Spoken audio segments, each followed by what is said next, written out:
Everyone thinks their neighbors are harmless. They smile, wave, keep to themselves. But sometimes, the quietest ones are the most dangerous. I thought I lived in a normal building until I realized I wasn't alone. And whatever lived next door, it had been waiting for me. I moved into the building on Hawthorne Street on a late summer afternoon. The air smelled of fresh paint and damp concrete, the kind of smell that makes a new apartment feel like a fresh start. The building was old, 3 stories, slightly worn, but affordable and in a quiet neighborhood. I was alone for the first time in years, ready to escape a past that clung to me like cobwebs. The first day was uneventful. Milo, my dog, sniffed every corner of the apartment and seemed content. The room was quiet. Too quiet, I would later realize. By nightfall, I noticed the apartment below me, 1B. Its windows were permanently shut, the blinds always drawn. I never saw anyone enter or leave. I assumed the apartment was vacant. But as night fell, strange sounds began to echo upward. Footsteps, shuffling, the faintest scratching, almost like nails dragging across wood. Milo perked his ears and growled softly, his body tense. I dismissed it at first. Old buildings creak, floorboards shift, pipes rattle, but the noises didn't stop. They became deliberate, rhythmic, almost like a pattern. The second night, I was sitting on my couch, scrolling my phone when I heard it, a whisper. Soft, deliberate, calling my name. Daniel. I froze. Milo growled, staring at the ceiling. The whisper repeated, Daniel, come. I convinced myself it was my imagination. The stress of moving, the unfamiliar space. That's all. But the scratching beneath the floorboards became more insistent, accompanied by the sound of heavy breathing. I couldn't see anyone, but I could feel a presence, patient and watching. By the end of the first week, I began to dread the nights. The noises would start around 2:04 a.m., footsteps pacing beneath my apartment, scratching, soft, barely audible whispers. Milo refused to sleep in the bedroom and stayed close to me at all times. I tried to investigate. I knocked on 1BS door. No answer. I knocked again. Silence. Curiosity, or perhaps foolishness, drove me to peek through the keyhole. The apartment was empty. Dust covered the floor. No furniture. Nothing. Yet the sounds continued. I decided to record the noises. My phone picked up faint whispers and irregular thumps, but nothing visual. Watching the playback terrified me. A voice, my voice, was calling my name, distorted and hollow. The sounds weren't random. They were intelligent, patient, learning. I tried to sleep in the living room, lights on, Milo at my side.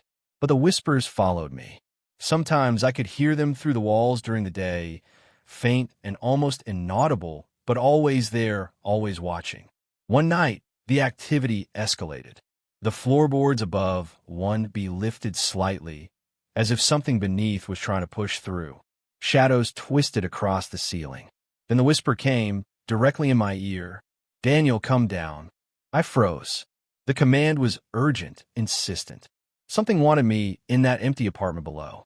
I felt an invisible pull, as if the floor itself was drawing me toward the door. Milo barked, snapping me out of the trance. I ran to the bedroom and locked the door, heart pounding. I called the landlord the next morning. He was hesitant, evasive, but eventually admitted that 1B had been empty for years. Tenants had reported strange noises and footsteps at night, but left abruptly. No one could explain it. Despite leaving the apartment doors and windows closed, the noises didn't stop. The whispers continued nightly. Always my name, always urging me toward that cursed apartment. Weeks later, I finally moved out. Milo and I left the building at dawn. Across the street, I glimpsed 1BS dark windows. The blinds shifted as if watching, waiting. And I swear, I heard the faintest whisper carried on the wind. Daniel, come back. The silent apartment remained empty, patient, waiting for the next tenant brave or foolish enough to move in. I've always been sensitive to sounds. Not just loud noises, but subtle ones. The creak of a floorboard, the hum of a refrigerator, the faint tapping behind walls. I never appreciated it until I moved into the townhouse on Elmwood Drive. It was a 3-story brick building, slightly worn, with narrow hallways and a quiet street. I was alone for the first time in years, and it felt like freedom. The first week was blissfully uneventful. I unpacked boxes, set up my space, and Milo, my dog, claimed the living room as his own. But the peace didn't last. The first strange sound came at night, faint but deliberate. Footsteps pacing behind the walls. Milo perked his ears, growled lowly. I told myself it was the building settling. Pipes, mice, anything but the truth. Then came the whispers, barely audible but unmistakable. A voice calling my name, soft, deliberate, almost melodic. Daniel. I froze. Milo whimpered. The voice repeated, Daniel, come closer. I pressed my back against the wall, terrified. It wasn't human. Not entirely. The walls themselves seemed alive, exhaling, breathing, watching. The next nights escalated quickly. Footsteps moved along the walls, circling rooms, pacing above and below me. Scratches traced the baseboards, skittered across plaster. Whispers layered into a low hum, calling my name, urging me toward corners I didn't want to explore. Milo refused to sleep in the bedroom, curling at my feet and shivering. I tried reasoning with myself. Old buildings make noises. Imagination. Stress. Nothing more. But the sounds adapted. They didn't just move, they reacted. If I tried to ignore them, they grew louder. If I approached, they receded, waiting, watching, calculating that I installed cameras and audio recorders. Playback terrified me. Shadows moved along walls where no lights reached. Shapes stretched unnaturally, elongated, contorted. Whispering voices called my name, distorted and layered, as if hundreds of presences were folded into one. One recording even captured faint scratches, forming patterns, symbols, letters, messages, but none I could understand. Sleep became impossible. My body was awake, but my mind felt trapped. Every creak, every hum, every whisper became magnified. Then came the night I snapped. I pressed my ear to the far bedroom wall, desperate to confront the source. Footsteps stopped. Silence. And then, right inside my ear, don't listen, Daniel. The words chilled me to the bone. Milo barked, shaking. The wall seemed to pulse, alive with intent. I recoiled, slamming my back against the far wall, tried to escape its reach. Days passed. I barely ate. I barely slept. Every shadow, every corner, every whisper reminded me that the townhouse was not empty. Something lived inside the walls. Something patient. Something waiting. Something intelligent. One night, I tried to attack the wall, hammer in hand. I tore at the plaster, revealing the beams underneath. Dust clouded the room. Milo growled and barked at the darkness between the wood. And then I saw it. A faint outline pressed along the beams, impossibly thin, stretching unnaturally. Not human, not animal, but alive. It recoiled when I shone a flashlight. Its presence filled the room, oppressive, cold, hungry. And then the voice came again, my own voice distorted. Daniel, closer. I left the townhouse the next morning. Bags packed, Milo in tow, abandoning everything. The landlord was evasive, unwilling to discuss the property. Neighbors warned me in hushed voices. You hear them too, don't you? Even now, far away in a new apartment, I feel it sometimes. Shadows stretch where they shouldn't, walls creak in the night, and a whisper echoes faintly. Daniel, closer. Some things aren't outside you. Some things are inside, waiting, learning, watching, patient. I never believed in the creepy neighbor stories. You know, the ones where someone smiles too much, lingers a little too long, or always seems to know what you're doing.